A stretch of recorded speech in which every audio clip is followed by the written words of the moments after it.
everyone, I'm Dawn. Welcome to my channel. Thank you for visiting with me today. So, as everyone may know by now, Kevin Frankie has filed for divorce from Ruby Frankie, and I am going to play the Law and Crime Network video. It's not going to be picture in picture because I'm not able to do that. But I mean, you've all watched the video. I'm going to link it in the about section, and I'm going to watch it. I'm going to play the audio, and kind of give my comments as we go. Really simple that I think can make massive becoming aware. Back to the kids. We get into it with divorce lawyer Randy Kessler. Welcome to Sidebar. Okay, first of all, I want to talk about his lawyer. He gets beat up a lot by people on YouTube, by YouTube commentary channels, and especially the very young people that are like children and have no idea what life is like yet. What bothers me so much about that is, like, I've heard so many people doing commentary who's like, oh, his lawyer is so stupid. No, boo-boo. No, boo-boo. His lawyer is not stupid. Lawyers don't get to be lawyers from being stupid. Okay, his lawyer is not stupid. I promise you that, sweethearts. I promise you that. His lawyer was hired to work for him, okay? He wasn't hired to make Little Miss YouTuber happy. He wasn't hired to give Little Miss and Mr. YouTube the answers they want. He wasn't hired to work for Little Mr. and Miss YouTube, okay? He was hired by Kevin Frankie to work for Kevin Frankie, to help Kevin Frankie. And that's what he's going to do. He wasn't hired for any other reason. So he doesn't owe you, and I'm speaking to the commentary channels, or me. I'm not really a commentary channel. I just talk what I talk about. Talk about what I talk about. But he doesn't owe any of you anything. He doesn't owe any of you extra words. He doesn't owe any of you anything. And quite frankly, I think as an attorney, working for Kevin Frankie and the limited knowledge I have and the limited knowledge you also have, he's doing an excellent job as an attorney for his client. And that's who he needs to do an excellent job for, is for his client. He doesn't do an excellent job for the commentary channels. He doesn't owe the commentary channels anything. I just find these commentary channels so entitled, yet at the same time they talk about people who are entitled.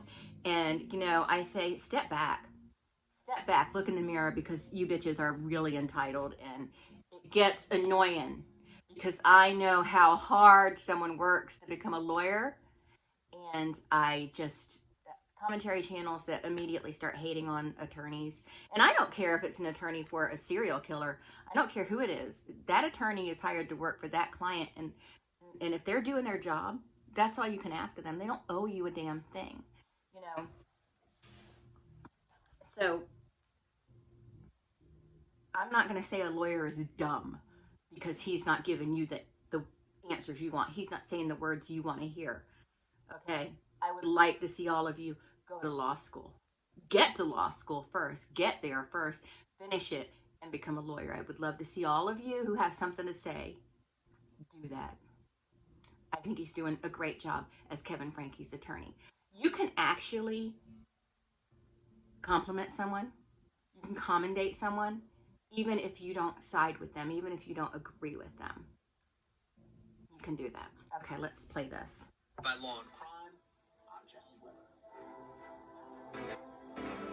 What an update we have for you in the Ruby Frankie saga. Kevin Frankie, the husband of accused child abuser Ruby Frankie, has filed for divorce. Before we get into this any further, we did do a previous sidebar on the divorce very briefly when the news just broke, but we weren't really able to do a deep dive into it, which we are about to do. So we're going to get into more of the details, the key details in this divorce filing, or what we have of this filing, with famed Atlanta divorce attorney Randy Kessler in a minute. But first, I want to give you a little bit of backstory. So, Ruby Griffiths met Kevin Frankie, and they got married, having their first child in 2003. Now, Kevin had graduated from Utah State University for undergrad, and then got his graduate degree from Brigham Young University in civil engineering. He went on to teach engineering at BYU as an associate professor. Kevin and Ruby, they are members of the Church of Jesus Christ of Latter-day Saints. They end up having 6 children together: Shari, Chad, Abby, Julie, Russell, and Eve. So they're living in Utah. And you fast forward to 2015, Ruby and Kevin started a channel on YouTube called 8 Passengers. And the videos are all about their family and parenting, homeschooling, marriage. The channel became so popular that it had over 2 million subscribers. But those videos received a lot of criticism. Many felt the way that the kids were being treated wasn't right. To give you an example, here's Ruby talking about how her young daughter, who I believe is 6 years old at the time, didn't pack her lunch for school. Okay, we all know about the lunch thing. Why give your family just ordinary eggs when they can enjoy the best? We know about the lunch thing, so. But before we go any further, I just want to comment that I am not at all surprised by him filing for divorce against Ruby. If I was him, I'd be pretty angry, and I'm sure he is. I know a lot of people are like, he's going to stick by her side.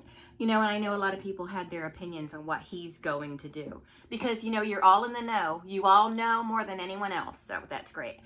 But he had to file for divorce to have any chance of getting custody of his kids, for one thing. And secondly, that marriage is over. Just from my limited viewpoint, that marriage is over because she put him out. And Jodi had a hand in that. Jodi was completely involved with that.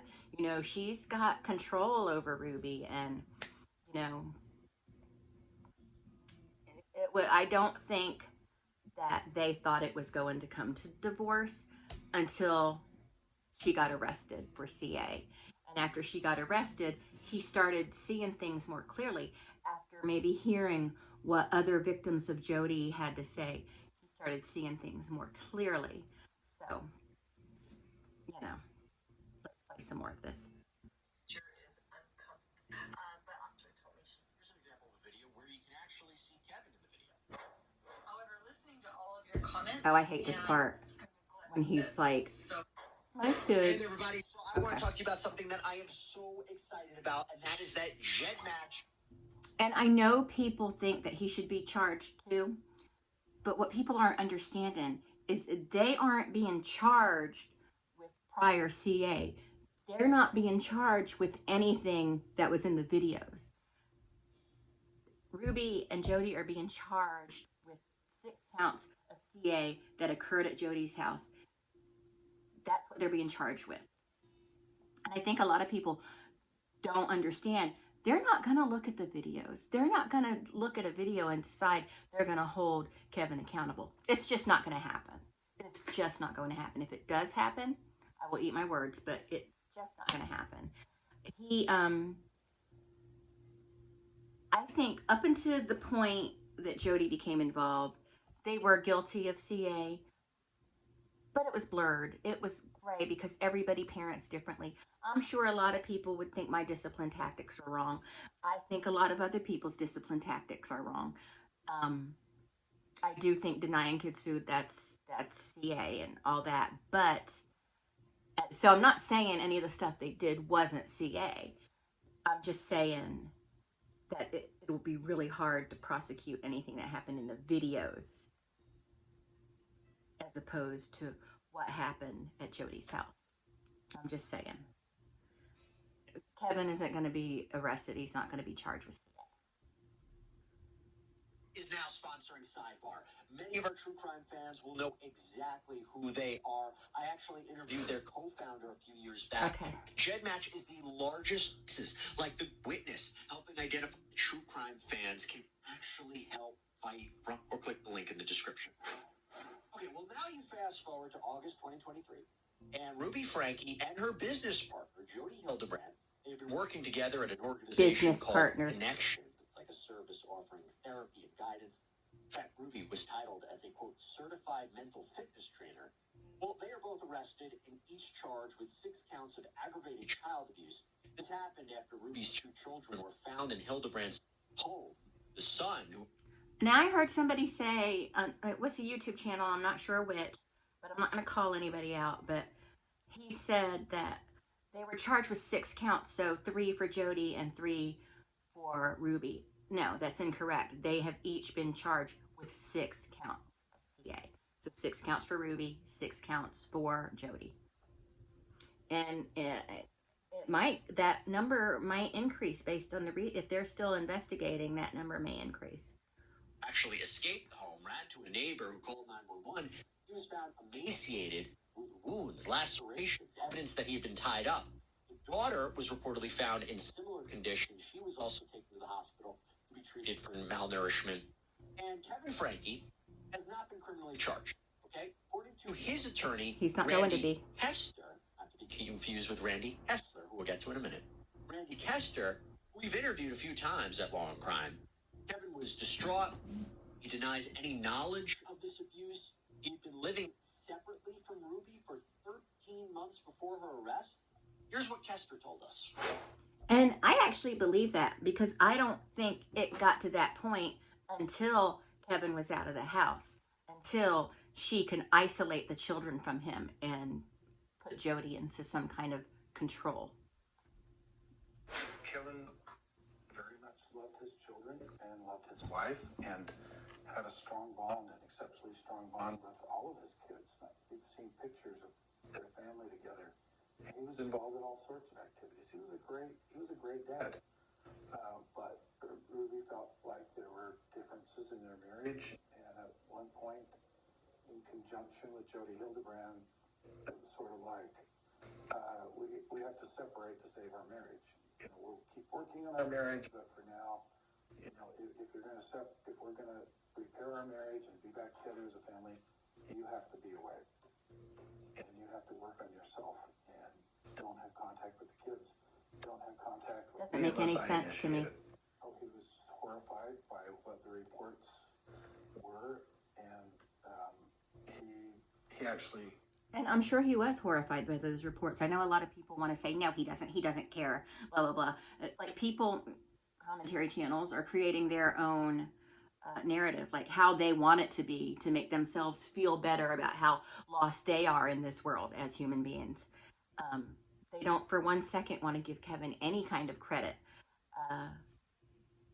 I think he should have stood up to them at the beginning and said, no, I'm not leaving my kids with you. Are you crazy?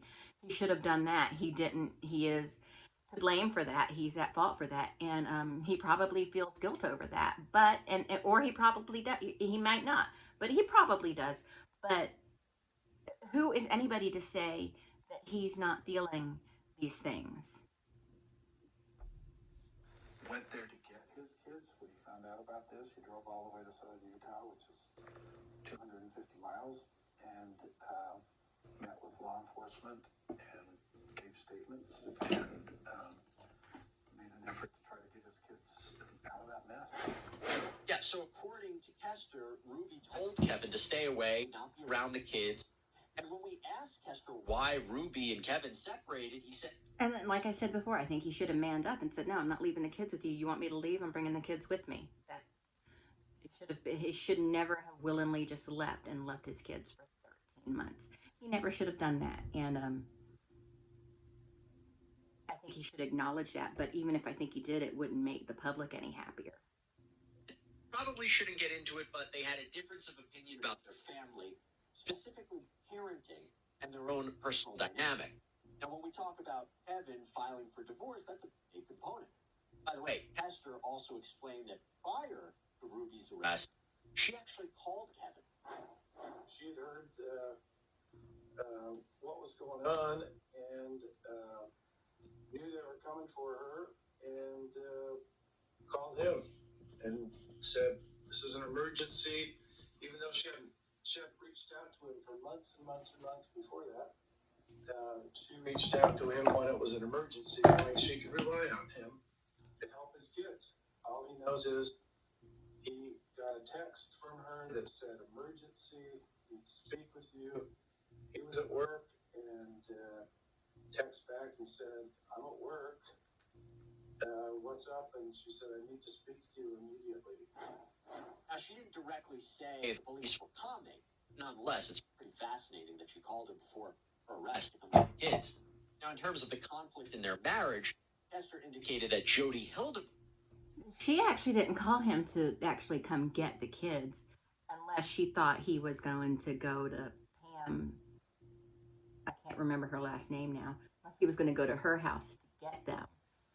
But I'm not really sure where they were going with that. Like what her intention was with the phone call. Because she needed him there for the kids. But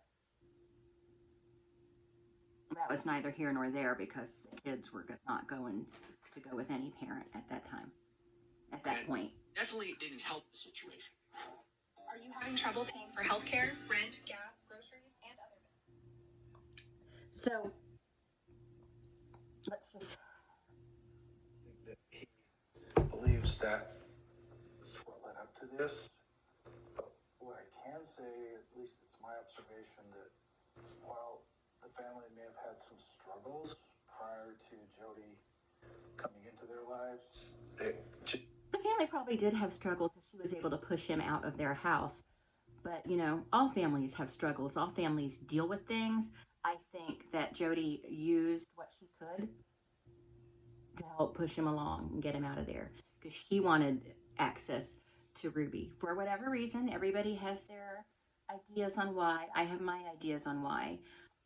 But based on some things that Jodi's niece said and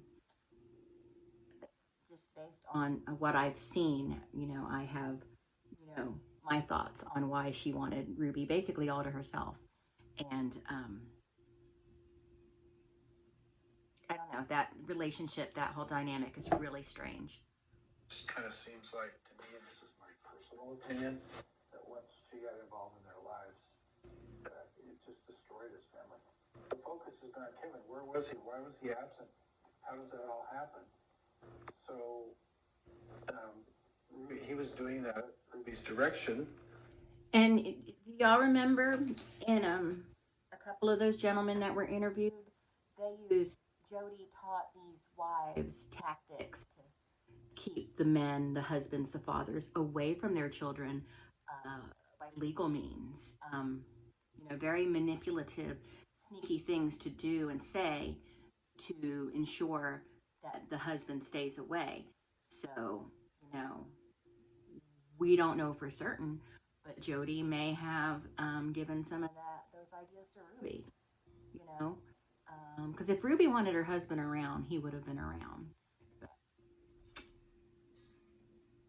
Who I think was being directed by Jodi. This is Yeah, the way directed that by Jodi. repair your marriage and repair your family. So they were all sort of kind of being manipulated, and this is just my opinion, by Jodi. And I think she knew what she was doing, and it was causing significant damage. And so when Kevin's critics are out there saying, you know, where was he?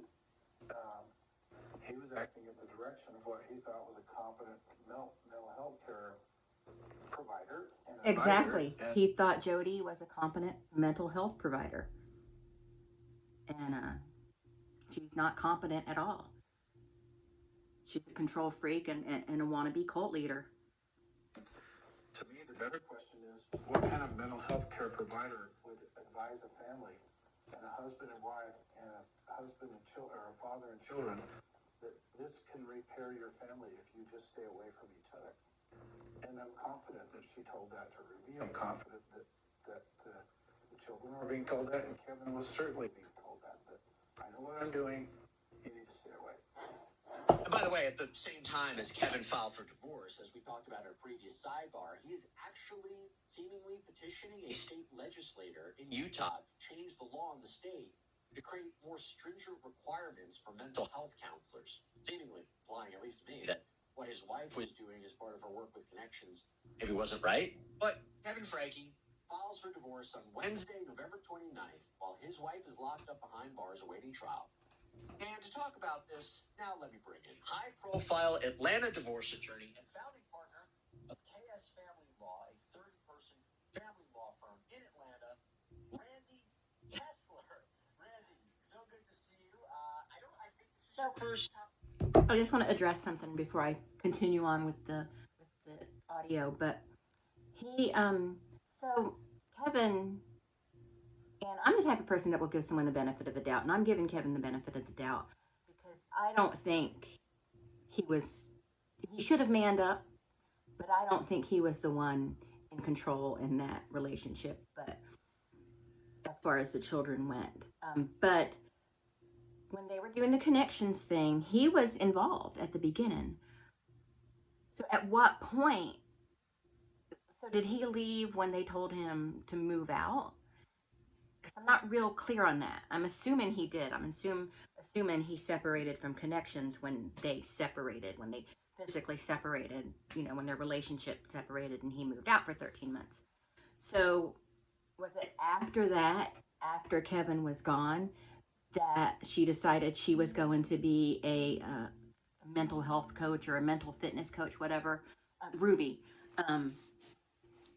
because he didn't have a problem with the regulations before, but maybe he didn't know. Maybe it hadn't gotten to that point yet, and it wasn't until after Kevin left where she decided, okay, Ruby, you're going to be a mental health coach, a mental health fixer, whatever it is,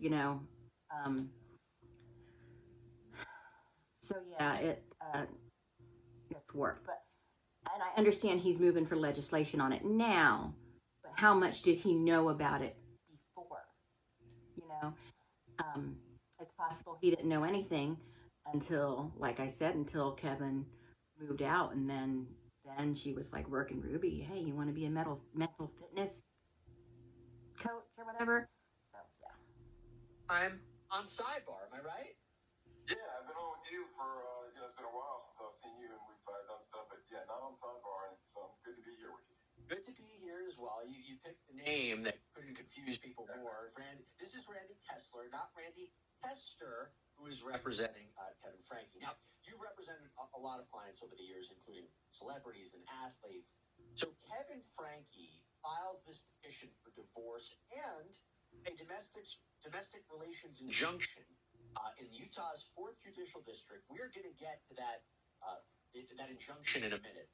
First, talk about the divorce. We don't have any details. It's completely private. Is that normal that we don't have any details about the actual divorce petition? Well, generally nationwide, it's not common, right? The public has a right to know. That's why, there's people in the courtroom watching if you want, open door policy. Utah has some special rules, and about 10 years ago, they said that only certain documents, like the final agreement, the final divorce, should be made public. But in this case, it seems like they wanted it sealed. They asked to keep it sealed and keep it private. The judge agreed, and there's a lot of reasons for that. Of course, public speculation. I can argue both sides like you could too, Jesse. Sometimes letting the public know, you find other witnesses you might never have found, so you may lose something having it sealed. But when you have high-profile cases, it's probably better to keep it sealed, keep it quiet, so the conduct occurred. I honestly don't think it's anybody's business. Husband, what did you tell your then wife?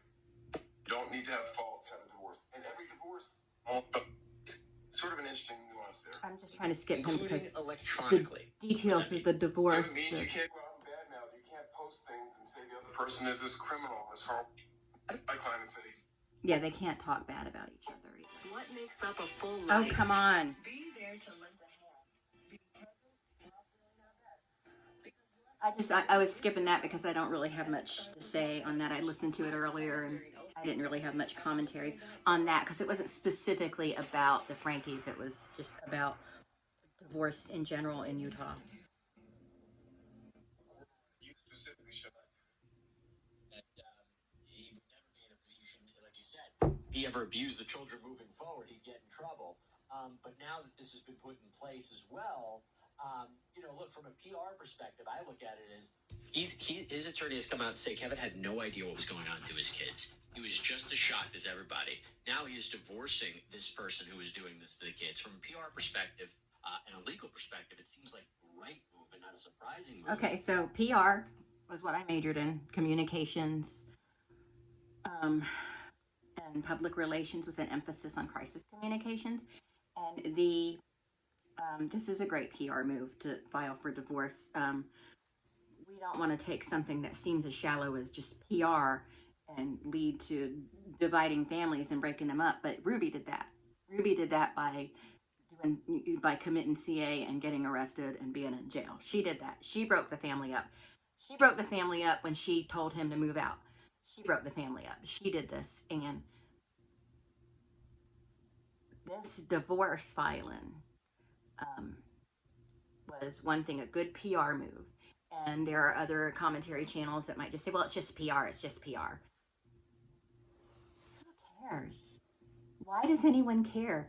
I don't care why they're getting divorced. I see it as he was abused too. I mean, he was mistreated also, and I said the bad word. I have to wait 3 days to post this video now. He is the man of the house, and he should have manned up. And I know I keep saying that, but yeah, he should have manned up, but he didn't, and he's a victim to a point, and he can now see what Jodi was up to and what Ruby was up to. He can now see more clearly, and there could be multitudes of reasons why he filed for divorce. It could be the deception, the what she did to the children. That would be my number one reason to end the marriage, and plus the PR, and plus he's not gonna get those kids back if he stays married to her and she gets out of jail. I'm hoping she does time, and I never wish for anyone's life to be ruined, but she did this to herself. And I honestly do not believe she's going to get any hard time for this, but I don't know. Maybe they're going to finally crack down on CA, but I've watched all those channels like the Misery Machine. I just don't think she's going to get hard time for this. But there now seems to be, extra emphasis put on to the well-being of those children. Right, I agree with you 100%. It sort of insulates him a little more because, when the fingers start pointing at him, and we see other trials where their family members, they get implicated.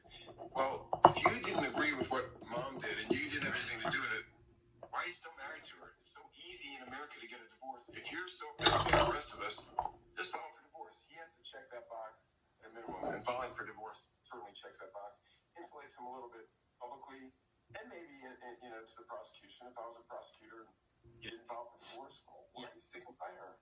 Well, I do think it's interesting. It's not like he filed for divorce back in 2016, right? When these videos were happening. Or he said he hadn't been living there for 13 months, and she's with Jodi Hildebrandt. So the idea that he didn't know what was going on, sees all this, it makes sense. And I could see how that could be an advantage. Now, this one I thought was really interesting. In the injunction, it says you cannot use the other person's name, likeness, image, or identification to get credit, open an account for service, or obtain a service. What's that about? See, I love that capitalized credit, and that's just not right. That's pretty typical language in a divorce. Other services used by the other party, and they can't cancel or change any shared insurance policies, like health insurance or auto insurance, without permission from the other party. All of these That's pretty typical. That you cannot minor emergencies. Making derogatory comments about Okay. That's just good parenting. Okay. Or even in this divorce, So Mel did this. I agree with the statements about they cannot talk ill of each other, and that's actually pretty typical in any divorce that involves children, and it's about not poisoning one parent or the other, or poisoning the children against one parent or another. Ruby's poisoned. Okay, she's in jail for CA. She's poisoned. The children probably still love her, and that's going to be something that's going to be so overwhelmingly frustrating to a lot of people. Her children are still going to love her and want her in their life. Probably. But I think that people are going to have to just accept that, the family situations can be very complicated, and where something like this is involved, I watched an Annie Elise video today where the man's daughter was just absolutely adored him. She was 100% a daddy's girl, and he started a weird sex cult with her college roommates, and was shown to be a very ABUSIVE person. but, you know, she worshiped her dad. He could do no wrong. There was another one I watched today, another Annie Elise video about this horrible, disgusting woman who just, she essayed all of her boys, all of her children, not just her boys. And I think she had 8 of them. And I think 5 of the 8 were taken away from her at different stages. And but the ones that stayed loved her, did anything for her, killed for her. So, you know, you just never know where a child's mind is going to be. And it just depends, you know. And, but yeah, back to the point. I do agree with not poisoning the children against one parent or the other. Uh, but Kevin has the perfect opportunity to redeem himself, redeem all the things he allowed Ruby to get away with. He has an opportunity to redeem himself, and you know, his attorney said that he and Sherry and Chad spent Thanksgiving together, which I think is great because, you know, at the beginning he wanted to press charges against Sherry, but y'all have to remember that was at the very beginning of all that was happening, the search warrant in the house and everything. You know, that was in the very beginning of all this, and he was probably just like having no idea what to do or where to look or what to think or who's doing what to who or what. He didn't have a full picture of what was actually going on. So no, I do think he was going in, you know, wrong for wanting to have his daughter arrested, but I understand where his mind could have been. And I think that's great if they are getting along now, that they worked through that. So you may not agree with me. You don't have to agree with me, but I think, you know, normally I don't support families falling apart, but it sounds like this divorce is going to be for the best for those kids, for Kevin, for everybody involved except for Ruby. But Ruby doesn't deserve the best. They have to distance themselves from Ruby now. They have to work on protecting themselves, and part of that is ending that connection and is ending that connection with Ruby and just starting fresh, because he's not going to get his kids back if he maintains a close relationship with Ruby. He's going to have to decide, is it going to be his children or if it's going to be Ruby? And it looks like he decided. So anyway, that's how I feel about it. Sorry this video ran kind of long. Thanks so much for watching, and I will talk to everyone later. Bye.